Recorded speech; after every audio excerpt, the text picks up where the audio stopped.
mabuting balita ngayon, makikita natin si Jesus na puno ng gawain sa buong araw. Paglabas pa lamang ng sinagoga, agad siya nagtungo sa bahay ni na Simon at Andres. Pinagaling niya ang may sakit na biyana ni Simon. Lumapit si Jesus, hinawakan ng kanyang kamay at agad siyang gumaling. At ano ang una niyang ginawa?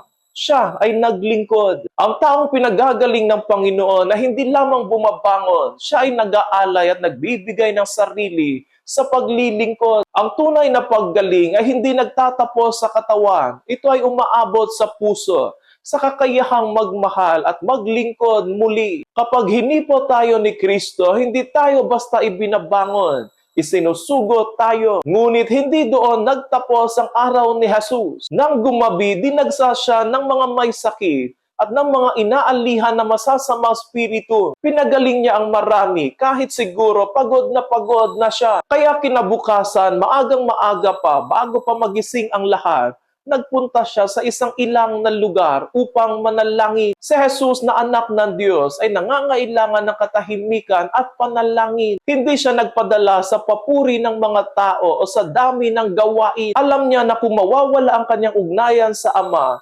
mauubos ang lakas niya, mawawala siya sa direksyon. Ang panalangin ng kanyang pahinga, ang pinagmumula ng kanyang lakas sa paglilingkod. Mga kapatid, ilan kaya sa atin ang abalang-abala sa paglilingkod o sa pagtatrabaho?